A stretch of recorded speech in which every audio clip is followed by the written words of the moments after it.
final text of this COP?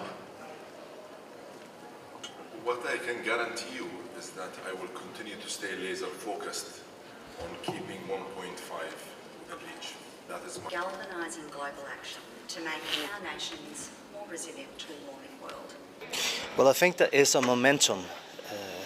Having spoken to all parties, groups of countries for months now, there really is this sense of urgency. We need an agreement. So I am optimistic. Make a real difference.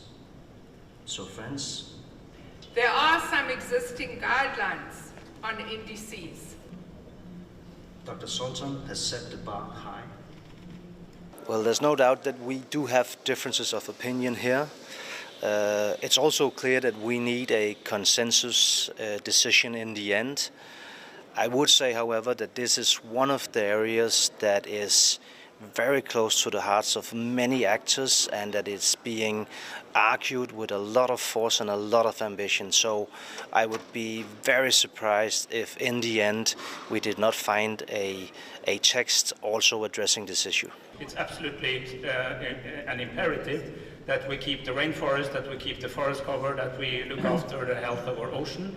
Well, I mean, I felt from the consultations that very many parties understand that we have to have a real progress on mitigation. That was not as true in Sharm el-Sheikh. The focus in Sharm was very much on getting to the loss and damage fund, which we got, but there was less progress on mitigation. This time, mitigation is front and center of what we're doing, and the COP presidency and Dr. Sultan Al Jaber is very eager to see serious language on mitigation. That makes me optimistic. For regulatory transfer of solutions, but most countries... My job is to try to make countries agree on the most progressive outcome that we can agree on, because that's what we need. This is the UN, it's consensus-based, and we need to get forward in a consensus-oriented manner. But I think that there are linkages here between mitigation targets and financial flows, for instance, technology transfers, that we have to explore.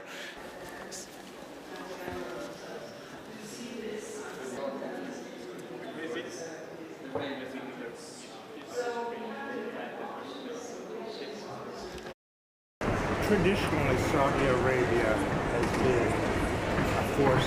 The nations, would you say, right now are against this most strict policy? Dynamic between the UAE and Saudi Arabia. Overall, I personally have a glimmer of hope that we will land it in a positive place. I think there are four things that are up for big play. Is what the actual language, the political language of the GST, what we will get in fossil fuel. I'm glad the language is something is there that's been discussed.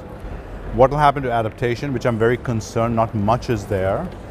And you know, this COP is not about landing the finance, but creating the right framing device and language so we can land it next year to finance. So how that is mentioned, finance in that.